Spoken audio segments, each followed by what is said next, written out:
सर्वांना जय भीम, नमो बुद्धाय. मित्र हो, निळे प्रतीक अर्थातच NP न्यूज या चॅनलमध्ये आपलं सर्वांचं स्वागत आहे. मित्र हो, माता रमाई यांच्या जीवनावर एक चित्रपट येत आहे. ऋतुराज फिल्म निर्मित व प्रेरणा युनिव्हर्सल फिल्म प्रेझेंट रमाई हा सिनेमा लवकरच आपल्या सिनेमाघरामध्ये प्रदर्शित होत आहे. संपूर्ण भारतामध्ये हा सिनेमा एकाच वेळी प्रदर्शित होत आहे. 6 फेब्रुवारी 2026 रोजी हा सिनेमा आपल्याला बघायला थिएटरमध्ये जायचा आहे. मित्रांनो, या सिनेमाचे निर्माते आहेत राजकुमार रामटेके. या सिनेमाचा आणि लेखन डायरेक्टर आहे कबीरदा. त्याचप्रमाणे डॉक्टर बाबासाहेब आंबेडकरांची भूमिका या चित्रपटामध्ये ज्यांनी केलेली आहे ते असे लोकप्रिय अभिनेते डॉक्टर उदयकुमार धाबर्डे सर. त्याचप्रमाणे माता रमाईच्या भूमिकेमध्ये अभिनेत्री प्रेरणा धाबर्डे यांनी सुद्धा सुंदर अशी भूमिका या सिनेमामध्ये घेतली आहे. त्याचप्रमाणे या सिनेमामध्ये शाहू महाराजांचा रोल जो आहे तर तो सुप्रसिद्ध कलावंत हिंदी सिनेमा सृष्टीमध्ये एक नावाजलेलं नाव रजा मुरादजी यांनी शाहू महाराज यांच्या भूमिकेला न्याय दिलेला आहे. आणि त्याचप्रमाणे बाबासाहेबांचे मोठे भाऊ आनंद यांच्या भूमिकेमध्ये ओंकारदास मणिपुरी नाथाजी यांनी ही भूमिका निभावलेली आहे. आणि सर्वात महत्वाचं म्हणजे सुभेदार रामजी आंबेडकर यांच्या भूमिकेमध्ये तुम्हा आम्हा सर्वांचे लाडके, तुम्हा आम्हा सर्वांचे ओळखीचे, तुम्हा आम्हा सर्वांसोबत रोज बसणारे उठणारे मराठवाड्याचा अभिमान, मराठवाड्याचा भूमिपुत्र संजय बनसोडे जे आपल्या छत्रपती संभाजीनगरमध्ये वास्तव्यास आहेत, चळवळीमध्ये काम करतात आणि चळवळीतला एक खंबीर कार्यकर्ता जो घरावर तुळशीपत्र ठेवून काम करतोय, एक त्यांच्यातला कलावंत या ठिकाणी आपल्याला बघायला मिळणार आहे. सुभेदार रामजी आंबेडकरांच्या रोलमध्ये ते आपल्या समोर येणार आहे. आपल्या या सर्व कलावंतांचं मनोधैर्य वाढवण्यासाठी, त्यांचे हात बळकट करण्यासाठी, त्यांच्या कलेचं कौतुक करण्यासाठी आपल्याला सर्वांना 6 फेब्रुवारी 2026 रोजी जवळच्या सिनेमा थिएटरमध्ये जाऊन हा सिनेमा आपल्याला बघायचा आहे आणि आपल्या कलावंतांना साथ द्यायची आहे, त्यांचं कौतुक करायचं आहे. मित्र, आज या ठिकाणी रमाई या सिनेमाच्या संदर्भामध्ये आपण काही हितगुज करणार आहोत. सुभेदार रामजी आंबेडकर यांचा रोल यांनी केलेला आहे ते आमचे सर्वांचे मित्र, एक होणारी कलाकार संजय बनसोडे सर आपल्यासोबत आहेत. आपण त्यांच्याशी संवाद साधणार आहोत आणि जाणून घेणार आहोत की रमाई चित्रपटामध्ये नेमकं त्यांना ही भूमिका कशी मिळाली, किती लोकांनी या सिनेमामध्ये काम केलेलं आहे, हा सिनेमा उभा करण्यासाठी त्यांना काय काय त्रास झाला, काय काय वेदना झाल्या आणि कशा पद्धतीने हा सिनेमा पूर्ण झालेला आहे आणि प्रदर्शित आता हा होत आहे, हे आपण त्यांच्याकडून जाणून घेऊया. सर, जय भीम. निळे प्रतीक या चॅनलमध्ये आपलं खूप खूप स्वागत आहे. जय भीम. सर, रमाई हा सिनेमा 6 फेब्रुवारी 2026 रोजी संपूर्ण भारतामध्ये रिलीज होत आहे. आणि या रमाई या सिनेमामध्ये आपला जो रोल आहे तर सुभेदार रामजी आंबेडकरांचा रोल आपल्याला मिळालेला आहे. कारण की डॉक्टर बाबासाहेब आंबेडकर, रमाई आणि एकूणच आंबेडकरी घराण्याशी लोकांची एक अतूट नातं आहे, एक भावनिक नातं आहे. आणि अशामध्ये आपण सुभेदार रामजी आंबेडकरांचा रोल करत आहात. आपण एक स्वतः आंबेडकरवादी आहात, चळवळीचे कार्यकर्ते आहात. काय नेमल्या आपल्या भावना आहेत, काय सांगाल? भावना, मला वाटतं की माझ्या जीवनाचं सोनं झालंय. कारण सिने क्षेत्रामध्ये किंवा नाट्य क्षेत्रामध्ये काम करत असताना मी जे आतापर्यंत रोल केले त्या सगळ्या रोलपेक्षा हा रोल फार मोठा आहे. कारण जिथं बाबासाहेबांना संपूर्ण भारत देश किंवा विश्वामध्ये एक प्रेरणास्त्रोत मानलं जातं किंवा एक देवाचं रूप ज्याला मानलं जातं सगळ्या स्तरातून, तर त्या प्रज्ञा सूर्याच्या वडिलांचा रोल मला करायला मिळाला हे सगळ्यात मोठं माझं भाग्य आहे. आणि माझ्या जीवनाचं फलित झालं असं मी मानतो. या अगोदर आपण किती सिनेमामध्ये काम केलेलं आहे? माझे तब्बल 22 चित्रपट झालेत बरोबर. आणि 22 चित्रपट त्यापैकी 12 ते 13 चित्रपट रिलीज आहेत, काही रिलीजिंगवर आहेत. आणि मी मराठी आणि हिंदी दोन्ही भाषात काम करतो. आता मला एक भोजपुरी सिनेमाची पण ऑफर आहे, ती पण मी करण्याच्या मानसिकतेमध्ये आहे. आणि आपल्याला आता या सिनेमामध्ये एवढा मोठा रोल मिळालेला आहे, तर या अगोदरही आपण अनेक सिनेमामध्ये काम केलं जसं आपण म्हणता, तर एकूणच आपल्या पार्श्वभूमी काय आहे? आपण म्हणजे आपल्या घरामध्ये कोणी अभिनेते आहेत का, कलाकार आहेत का, आणि म्हणून आपण त्यांचं बघून तिकडे वळलोय वगैरे, असा काही वारसा आपल्याला लाभलेला आहे? नाही, असं कुठलाच वारसा नाहीये. आणि विशेष म्हणजे मी ज्या परिस्थितीतून आलेलो आहे ती अत्यंत वाईट परिस्थिती होती. पण एक लहानपणापासून ते म्हणतात ना की कुठेतरी नाटक बघायचा, सिनेमा बघायचा छंद होता. आणि म्हणजे आमच्या काळामध्ये सिनेमाची जास्त क्रेज होती. तर तो सिनेमा कसा बघायचा, थिएटरचं तिकीट कसं, म्हणजे पैसा कसा उभा करायचा, यातच आमचं म्हणजे जे तडजोड व्हायची. किंवा काहीतरी विकायचं घरातलं सामान चोरून लपवून काहीतरी, किंवा मग कुठेतरी हॉटेलमध्ये काम करायचं, ते पैसे यायचे आणि मग ते पैसे जमा करून ₹1.5 तिकीट तेव्हा. आणि विशेष म्हणजे सगळ्यात पुढची जी लाईन आहे स्टेज म्हणजे सीटाची, त्याला थर्ड क्लास म्हणायची त्या काळामध्ये. त्या थर्ड क्लास मध्ये जाऊन सिनेमा बघायचा. पण ते जे ₹1.5 जो मिळवीचा जो प्रयत्न आहे तो आठवडाभर चालायचा. म्हणजे अत्यंत दयनीय अवस्थेमध्ये फार आपण दयनीय अवस्था. आपण या सिनेमा क्षेत्राकडे कशा पद्धतीने वळले, काय मग तेच सांगतोय. त्याची पुढची स्टेप अशी होती की जेव्हा मोठमोठ्या स्टारचे जे सिनेमे लागायचे, तर मलाही वाटायचं की मी पडद्यावर कसा दिसेल, कारण सिनेमा सगळ्यात पुढून बघायचो ना. मला वाटायचं की पडद्यावर म्हणजे हे किती मोठे दिसतात, आपण पण ऍक्टर झालं आपण पाहिजे. ऍक्टर झालो तर आपल्याला लोक असे बघतील ना. आणि त्याच्यानंतर परत आणखी की जी तिकीट खिडकीवरती जी घालमेल व्हायची तिकीट मिळवण्याची, कितीतरी वेळेस असं दबून जायचो किंवा हात दाबायचा काहीतरी, म्हणजे फार वाईट अवस्था राहायची दारिद्र्य असल्यामुळे त्या सगळ्या गोष्टी. आणि त्याच्यातून मग मला वाटायचं की नाही, मलाही लोकांनी तिकीट घेऊन बघायचं. आणि मी तिथपर्यंत मी स्वतःला नेईल. परिस्थिती कुठलीच नव्हती, परंतु एक टार्गेट होतं की बा मी स्वतःला घेऊन जाईल. आणि मी आज तुम्हा सर्वांच्या आशीर्वादानं 22 चित्रपट केले आणि माझे तिकीट लोकांनी थिएटरवर जाऊन घेतले. हे सगळं बाबासाहेबांचं आणि तथागतांचे आशीर्वाद आहे. रमाई या सिनेमामध्ये सर आपल्याला जो रोल मिळालेला आहे सुभेदार रामजी आंबेडकरांचा, तर या रोलच्या संदर्भात डायरेक्टरशी तुमचा संवाद कसा झाला, तुमच्या भेटीगाठी कशा झाल्या, काय सांगता येईल? आदरणीय कबीरदा या चित्रपटाचे लेखक दिग्दर्शक आहेत. फार हुन्नरी माणूस आहे, फार टॅलेंट घेऊन चालणारा माणूस आहे. विशेष म्हणजे आंबेडकरी विचाराचा माणूस आहे. आणि तुम्हाला आणखीन एक स्वाभिमानाची गोष्ट सांगतो कबीरदांच्या विषयी, कारण मी फार सिनेमे केले महाराष्ट्रामध्ये, हिंदी मराठी सगळ्या सिनेमामध्ये. जेव्हा सिनेमा सुरू होताना, शूटिंग सुरू होताना जेव्हा पूजन होतं ते गणपती बाप्पाचं होतं काही ठिकाणी. परंतु हा इतका स्वाभिमानी माणूस आहे, हा तिथे त्रिसरण पंचशील घेऊनच सिनेमा सुरू म्हणजे शूटिंग सुरू करायचा. अरे वा, कडवट आंबेडकरवादी आहे. कट्टर आंबेडकरवादी. दुसरी महत्वाची गोष्ट, माझी जी ओळख झाली कबीरदार सोबत, तर कबीरदारांनी त्यांचं महानाट्य आपलं भीमा कोरेगाव, त्यांचे ते डायरेक्टर आहेत, लेखक आहेत, ते महानाट्य संभाजीनगरला घेऊन आले होते. आणि त्या महानाट्यामध्ये स्थानिकचे कलावंत त्यांना पाहिजे होती. तर त्या महानाट्यामध्ये माझं कास्टिंग झालं. आणि त्या कास्टिंग झाल्यामुळे त्याच्यामध्ये एक 5-6 रोल मला करण्यास मिळाले.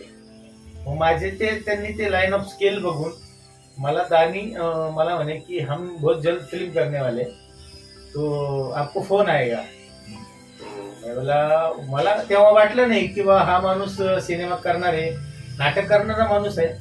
परंतु त्यांनी मला सांगितलं की इससे पहले भी मैंने संविधान निर्माते डॉक्टर बाबासाहेब अम्बेडकर ये फिल्म कर चुका हूँ डायरेक्शन में, और मैंने बहुत सारा काम किया है, तो हम लोग करने वाले हैं, पण क्या करने वाले हैं हे काही माहिती नाही. नंतर पण कबीरदास जेव्हा ते त्या घडामोडीत कंटिन्यू होते आणि जेव्हा रमाईची त्यांची म्हणजे पूर्ण तयारी झाली, तर त्या टायमाला मला म्हणे की बा तुमचं एक सुभेदार रामजी आंबेडकर आप कैसे रहोगे।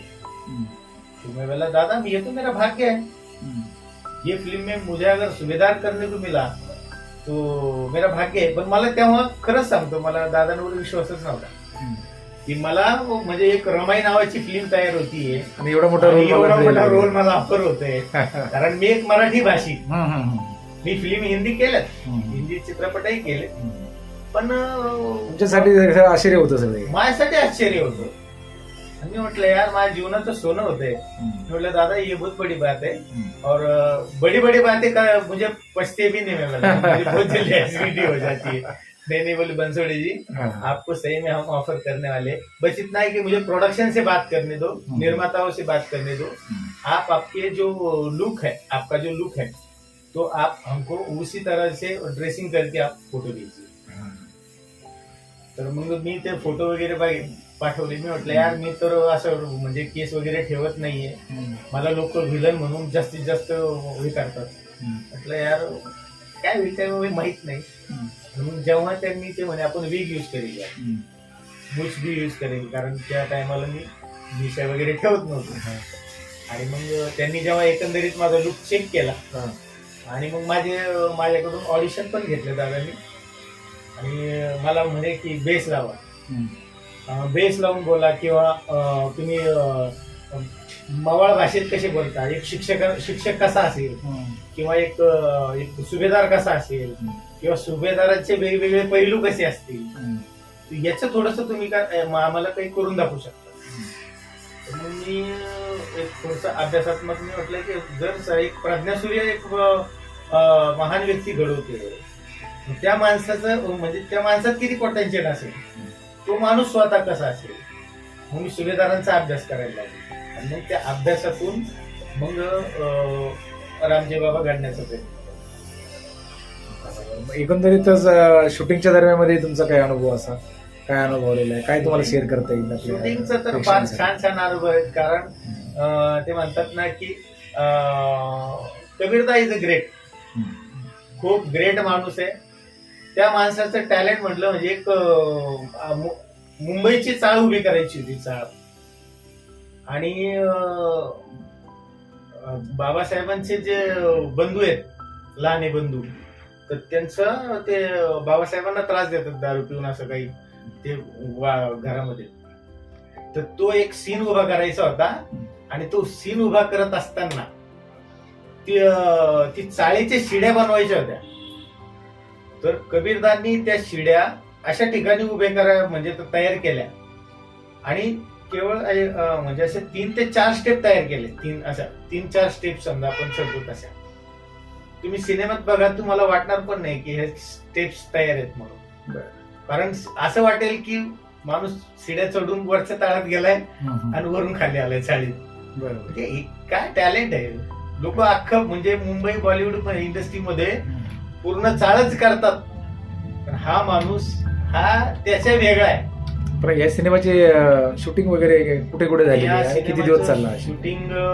म्हणजे छत्तीसगड भिलाई इथं सेक्टर नंबर 8, त्याचबरोबर मुंबईला आणि अजून मुंबईमध्ये फिल्म सिटी, आपल्या छत्रपती संभाजीनगर मध्ये काय शूट झालं? नाही, संभाजीनगर मध्ये नाही झालं, पण मुंबईला झालं फिल्म सिटी मध्ये।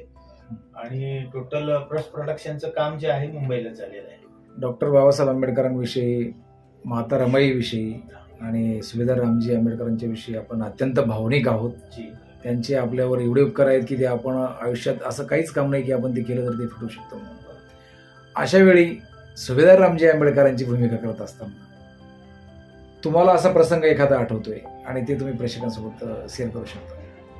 फार चांगले प्रसंग आहेत। ज्या टायमाला सयाजीराव गायकवाडांच्या दप्तरामध्ये बाबासाहेब नोकरीला जातात आणि त्यावेळेस सुभेदार रामजी आंबेडकर त्यांना म्हणतात की बेटा जाऊ नको, तिथं लोक चांगले नाहीत, कारण तिथं तुझा अपमान होईल, तिथं जातीवाद आहे। कारण तिथं रामजी बाबांना माहिती होतं. आणि दुसरी महत्वाची गोष्ट अशी होती की माझ्या मुलानं एका नोकरीत अडकून पडू नये, हा रामजी बाबाचा सगळ्यात मोठा पॉइंट होता. म्हणजे सुरुवातीपासूनच बाबासाहेबांमध्ये ते काहीतरी वेगळं करायचं, मोठं काहीतरी मोठं विचार करायचं. कारण तुम्हाला सांगतो एक म्हणजे भारत जनतेपुढे काही गोष्टी आल्या नाहीत सुभेदारांविषयी. सुभेदार रामजी आंबेडकर हे महात्मा ज्योतिबा फुलेंना भेटायचे पुण्यामध्ये. बाबासाहेबांच्या जन्माच्या अगोदरची गोष्ट आहे. हा प्रसंग कुठे दाखवला गेला नाही, हा सिनेमात नाहीये, परंतु मी सांगतोय तुम्हाला. म्हणजे त्या माणसाच्या म्हणजे सुभेदारांमध्ये रामजी बाबांमध्ये एक महापुरुष घडवण्याची किती ताकद तयार झालेली होती. म्हणजे तो माणूस स्वतः 3 वाजेला स्वतः उठायचा, कारण मिलिटरीचं जगणं होतं, ते सुभेदार होते ते. त्यांचे वडील पण मालोजी सपकाळ, हे पण तसेच, हेही सैनिकी शाळेमध्येच शिक्षक त्या टायमाचे म्हणजे शिपाई होते. तिथून सुभेदारांना ते म्हणजे ते आलं होते आणि त्याच्यानंतर तेच गुण बाबासाहेबांमध्ये त्यांनी ते रुजवले ते. आणि हे सगळं सुभेदारांनी बाबासाहेबांमध्ये बघण्याचा प्रयत्न केला. म्हणून बाबासाहेबांना ते तेव्हा म्हटले की तुम्ही तिथं जाऊ नका, तू तिथं जाऊ नको ड्युटीला, तुझा अपमान होईल. पण मला असं वाटत नाही की तू तिथं जाऊन तिथं तेवढ्याच जागेत तू संपावं. व्यापक स्वरूपाचं काम समाजाचं तुझ्या हातून झालं पाहिजे, या समाजाला तू दिशा दिली पाहिजे. आणि म्हणून सुभेदार म्हणजे प्रयत्न करायचे. झालं असं की ज्या टायमाला केवळ 15 ते 16 दिवस मला वाटतं बाबासाहेब गेले असेल आणि रामजी बाबा इकडे आजारी पडले. आणि जेव्हा बाबासाहेबांना ते पत्र पाठवलं, म्हणजे संदेश गेला, आणि बाबासाहेब बडोद्याहून जेव्हा वडिलांना भेटायला निघाले, तर वडिलांचं आजार पण फार बळावलं होतं सुभेदारांचं. आणि सगळ्यात महत्वाची गोष्ट की केवळ मिठाई घेण्यासाठी बाबासाहेब उतरले, आणि मिठाई घेण्यासाठी उतरले, त्यांची ट्रेन मिस झाली. त्याच्यामुळे 1 दिवस लेट ते बाबा म्हणजे सुभेदारांपर्यंत पोहोचले. तेव्हा त्यांचा शेवटचा टप्पा चालू होता श्वास घेण्याचा. आणि तीच शेवटची भेट बाबासाहेबांची रामजी बाबांसोबतची आहे.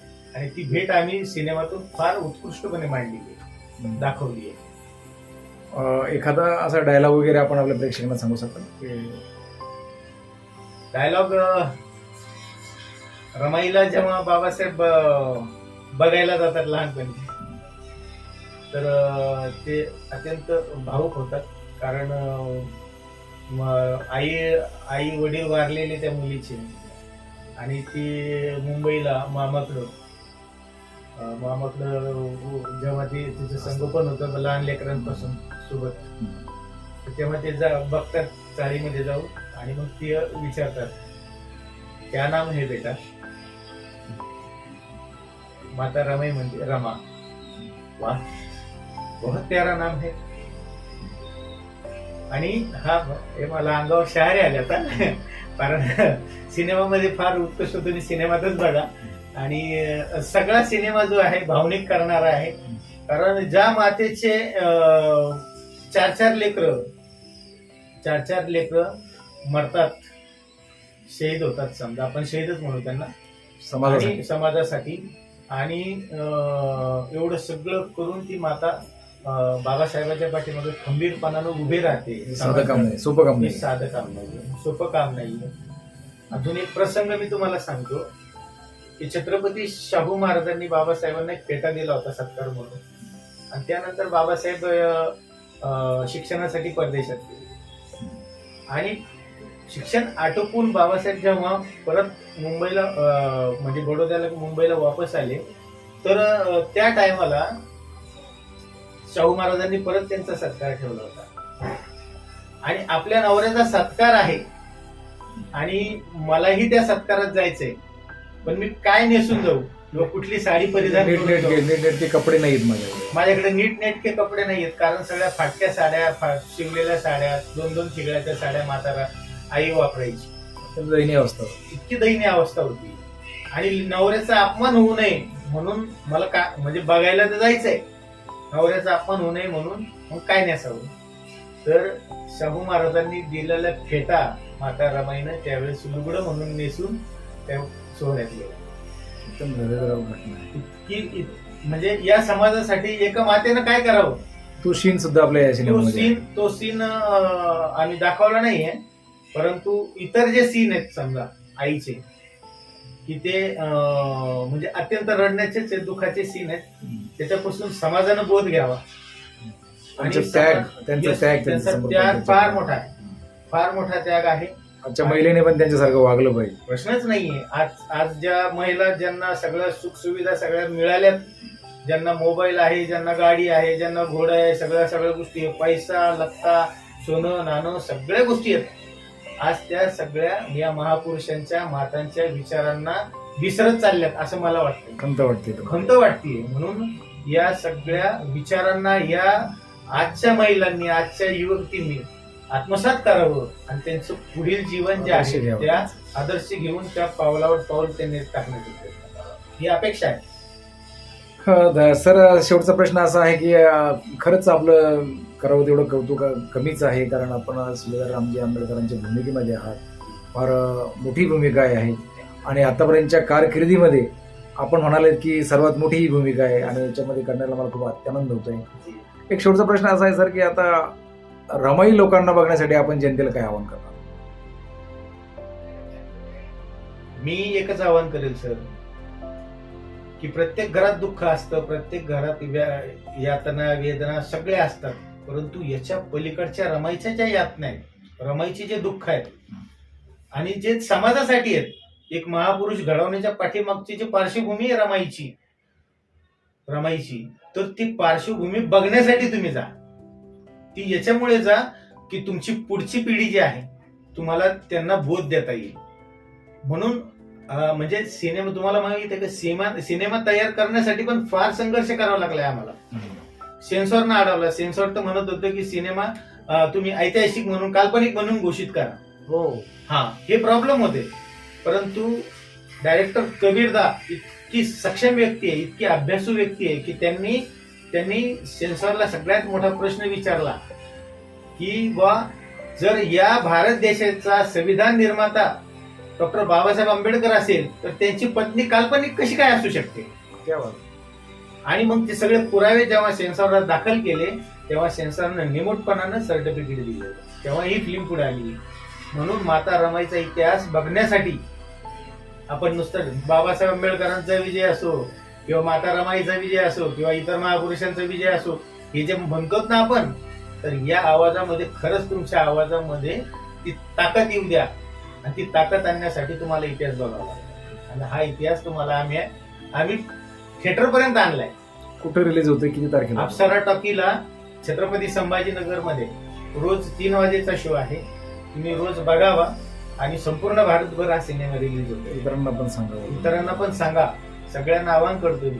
आणि केवळ म्हणजे एकाच समाजापुरता सिनेमा आहे असं तुम्ही म्हणू नका, असं तुम्ही विचारही करू नका, कारण त्याग, बलिदान आणि म्हणजे लढाऊ वृत्ती इथल्या बहुजनांमध्ये, म्हणून सगळ्या बहुजनांनी